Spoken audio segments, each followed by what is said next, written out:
ITN news channel के studio में आप सभी का स्वागत है। सबसे पहले तो मैं आप सभी का शुक्रिया अदा करना चाहूँगा। इस भीड़ भरे महफिल में हमने अपना एक छोटा सा ये चैनल शुरू किया है, इस उम्मीद के साथ कि आप सभी का सहयोग हमें मिलता रहेगा। तो इसके पहले एपिसोड में आज हम सबसे पहले एक चर्चा करेंगे, चुनाव चर्चा, क्योंकि चुनाव एक ऐसा पर्व है जो इस समय चल रहा है। तो इसी चुनाव की चर्चा के लिए हमारे बड़े भाई कह लो, जो एक अधिवक्ता भी हैं, सरकारी कर्मचारी न्याय विभाग में रहे हैं, वहाँ से सेवानिवृत्त हैं, और साहित्यकार में भी हैं, और सबसे बड़ी बात कि उनका दखल सबसे ज़्यादा अभिनय क्षेत्र में भी है। तो चूँकि जो माहौल आजकल चल रहा है इलेक्शन का, क्योंकि ये देखा जा रहा है कि आजकल पूरे शहर में या पूरे जनपद में एक उदासीनता छाई हुई है इलेक्शन को लेकर। जिससे पूछो कोई इलेक्शन के बारे में बात नहीं कर रहा, प्रत्याशी अपना अपना जोर लगा रहे हैं। तो इसी क्रम में मैं अपने बड़े भाई से ये जानना चाहूँगा कि उनका क्या विचार है, कि कैसा महसूस कर रहे हैं इस इलेक्शन के लिए, कि पिछले दौर में कैसा रहा और इस बार में कैसा चल रहा है, तो इसमें क्या फर्क नजर आ रहा है उनको। जहां तक मैं समझता हूं कि इस बार मतदाताओं की जो उपेक्षा का व्यवहार चल रहा है वो कुछ इसलिए भी है कि एक तो हमारे यहाँ बाहर से प्रत्याशी थोप दिए जाते हैं, और दूसरे हर प्रत्याशी जो दो हमारे प्रमुख दलों के प्रत्याशी लड़ रहे हैं, मैं समझता हूँ दोनों ही अपने जीत के प्रति आश्वस्त हैं। कोई भी जनता से संवाद करना या उनसे संपर्क करना, स्थापित करना नहीं चाह रहा है। तो ऐसे में जनता का उदासीन होना निसंदेह सत्य है और सही है।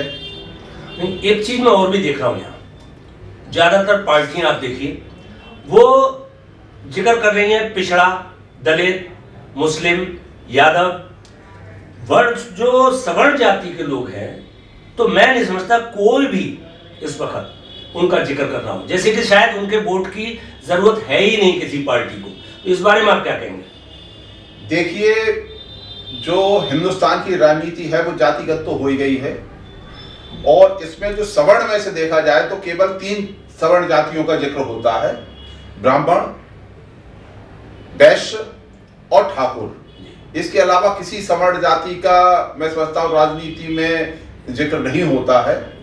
और बाकी जो रही ये तुष्टीकरण की नीति है, हर जाति के अब नेता बन गए हैं, और उन्हीं से साठगांठ करके ये रहता है कि अगर हमें अब तो नेता जो खड़ा होता है, प्रत्याशी जो खड़ा होता है, वो ये सोच के कि किस तरह से गठबंधन करके हम किन को जोड़ तोड़ करके, किन जातियों से जोड़ तोड़ करके हम अपनी सरकार बना सकते हैं, हम विजयी हो सकते हैं। इसलिए जो है वो उसी जाति और वर्ग का जिक्र करते हैं, उन्हें आम जाति से या आम जनता से कोई मतलब नहीं। आपकी राय में ये कहाँ तक सही है, ये कहाँ तक अनुचित है? ये बिल्कुल गलत है।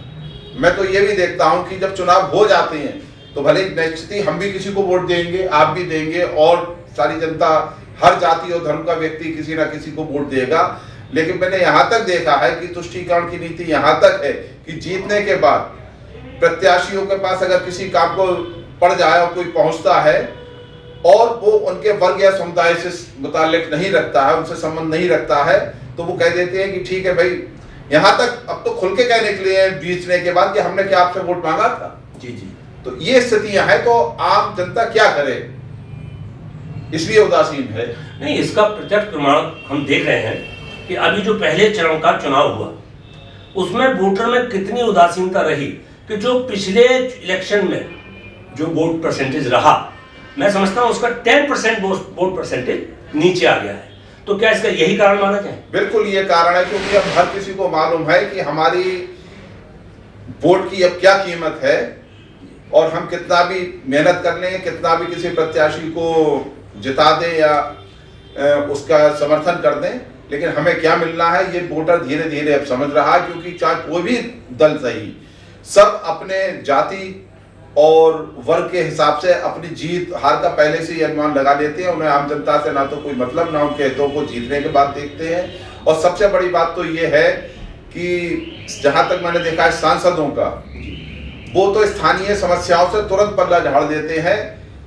मैंने तो ये देखा है कि जैसे कोई सांसद हो गया तो वो तो मिलते नहीं है। उनके किसी प्रतिनिधि या उनके दल के किसी प्रतिष्ठित व्यक्ति से जाके बात करो किसी स्थानीय समस्या, क्योंकि भाई सांसद जी से इस बारे में कहो, तो कहते थे भाई ये काम संसद का नहीं होता, ये स्थानीय नेताओं का, विधायक जी का काम है, क्षेत्रीय विधायक का काम। तो फिर जनता क्या करे, निश्चय ही वो उदासीन हो। अरे एक चीज और देखी होगी आपने, ये जितना हमारे नेताओं ने हिंदू मुस्लिम पिछड़ा दलित यादव ये जातियों में जो बांटा है और ये बांटते चले जा रहे हैं, इसका क्या असर पड़ रहा है जनता पे? इसका असर जनता पे पड़े ना पड़े, देश पे बुरा असर पड़ रहा है। मैं समझता हूँ ये सब बातें जो हैं देश में विखंडन, आंदोलन और पिछड़ेपन के लिए जिम्मेदार यही जातिगत जो व्यवस्था है और धर्म की व्यवस्था के आधार पर अगर चुनाव होने लगे तो ये देश के लिए कल्याणकारी बिल्कुल नहीं हो सकता। अच्छा एक चीज आपने और देखी होगी, आजकल एक ट्रेंड सा चल गया है। आज लास्ट टाइम तक ये पता नहीं लग पाता कि कौन सा नेता कहां रहेगा, कौन सा प्रतिनिधि कहां रहेगा, लास्ट मोमेंट में आदमी चेंज कर जाता है। अब ऐसे में जो लोग उनके साथ जुड़े हुए उनकी क्या स्थिति रहती होगी? लोगों की स्थिति तो खराब रहती है। और दूसरी चीज जो आपने कही, बहुत अच्छी बात पूछी है कि आखिरी समय तक किसी का पता नहीं रहता कि कौन सा किस दल में है। आज इस पार्टी से टिकट नहीं मिला, हम आखिरी समय तक देख रहे हैं और फिर उठा के दूसरी पार्टी से। इसका सबसे बड़ा, पहले देखिए जो चुनाव होते थे और होना चाहिए कि हर पार्टी का मैनिफेस्टो होता था कि अगर आप हमें जिताएंगे तो हम देश के लिए या इस क्षेत्र के लिए ये कार्य करेंगे। नहीं, मैनिफेस्टो आज भी है, आज भी है, लेकिन है। आप कोई मैनिफेस्टो लेकिन वो जातियों में बटा हुआ है, वो जातियों में बटा हुआ है। जातियों के अलावा भी जैसे वो कोई उसे संकल्प पत्र कह ले, कोई वचन पत्र कह ले, कोई घोषणा पत्र कह ले, मैनिफेस्टो है आज भी। लेकिन मैंने तो ये देखा है पिछले एक लंबे समय से ये कि वो जो घोषणाएं होती हैं वो सिर्फ चुनावी घोषणाएं होती है, उसके बाद धरातल पर कोई काम उन घोषणाओं से नहीं होता है। बल्कि जिसे अगर बहुत बहुमत मिल गया जिस दल के लिए, फिर वो उनका जो है भाई पैसा हमारा है, आम जनता के टैक्स का पैसा है, उन्होंने कही साहब हम ये लुटा रहे हैं, किसी को कोई लुटा रहे हैं, किसी कहीं कोई कहीं, सिर्फ वोटों की राजनीति के लिए वो जनता के पैसे लुटाते। जनता के हित पे अगर वो पैसा खर्च हो तो डेफिनेटली देश काफी तरक्की कर जाए। अच्छा एक चीज और देखिए, अगर हम बीजेपी को देखें तो शाह के ही प्रतिनिधि को लाते हैं, सपा को देखें तो यादव को ही लेके आते हैं। मतलब ये बिरादरीवाद नहीं है, ये जातिवाद नहीं है। देखिए जहां तक अगर मैं बदायूं की आप बात कर रहे हैं, बदायूं की बात कर सापा और वो शाह और यादव की, तो ये मैंने लगभग 50 साल से मैं देख रहा हूं कि यहाँ पर मुस्लिम, यादव और मौर्य ये चूंकि मतदाता ज्यादा हैं तो पार्टी कोई भी रही हो इन्हीं प्रत्याशियों को लाती है। अब आप देखिए बिहार से शरद यादव जी आते हैं यहाँ और जीत के जाते हैं, आजमगढ़ से रामनरेश यादव जी आते हैं और जीत कर जाते हैं। ये क्या है? ये सिर्फ जातिगत राजनीति की ही बदौलत है कि कहीं से भी कोई कैंडिडेट लाके थोप दिया। शेरवानी साहब इलाहाबाद से आते हैं, 5 बार जीतते हैं। तो ये ही जो जातिगत और धर्मगत राजनीति है ये देश के लिए खतरनाक है, क्षेत्र के लिए खतरनाक है। और यहाँ पर चूंकि मैं तो अखबारों में बड़ा पढ़ रहा हूँ कि मौर्य वोट इतना, शाक्त मौर्य वोट इतना, इसलिए वो यहाँ पर बीजेपी दांव खेलती है। नहीं मैं वो ला रहे हैं उन्हें, और कोई यहाँ का सबसे बड़ी बात तो ये स्थानीय हमारे 12-14 लाख तो मतदाता ही है। अच्छी खासी बदायूं जनपद की पॉपुलेशन इससे ज्यादा ही होगी कि बदायूं के लिए लोग, उन्हें दिखता ही नहीं है कि यहाँ पर कोई है जो यहाँ की जनता के लिए काम कर सकता है या देश के लिए काम कर सकता है। बाहर से लाके थोप दिए जाते हैं और मजबूरी है कि चाहे वो जाति के आधार पर या पार्टी के आधार पर हम लोग वोट देते हैं, वो जीत के चले जाते हैं, उसके बाद उन्हें यहाँ से कोई मतलब नहीं। देखिए आप ये देखिए, कुल मिला के अगर देखा जाए तो ये जातिगत राजनीति जो शुरू हुई है, जहां तक मैं समझ रहा हूँ, तो वो 89 से शुरू हुई है। 89 से जब बीपी सिंह जी की सरकार बनी, जब मंडल कमंडल जब आया, ये जाति की राजनीति वहां से शुरू हुई। पूछिए कैसे? देखिए सबसे पहले यहां से रघुवीर प्रसाद जी एमपी चुने गए, वो यादव भी नहीं थे, शाक्त भी नहीं थे। उसके बाद हमारे ठाकुर ओमकार सिंह भी रहे, वो यादव भी नहीं थे और आपके शाक्त भी नहीं थे। लेकिन 89 के बाद अगर हम देखें तो ज्यादातर यही हो रहा है, यादव शाक्त यादव। तो ऐसा कब तक चलेगा? जैसे अगर मान लीजिए हम लोग और जाति के लोग हैं, वो इन लोगों को सपोर्ट करते हैं, मान लीजिए बीजेपी को सपोर्ट कर रहे हैं, यादव या आपके सपा को सपोर्ट कर रहे हैं, तो यादव पर सपोर्ट कर रहे हैं और शाह पर सपोर्ट कर रहे हैं, तो क्या हम लोगों को कभी ये लोग सपोर्ट नहीं कर सकते? देखिए, जहाँ तक बाबू रघुवीर सहाय जी की बात रही, तो जैसा कि मुझे मालूम है कि वो कांग्रेस के जो हमारे वरिष्ठ लीडर थे, नेहरू, गांधी जी वगैरह, उनके बहुत नज़दीक थे।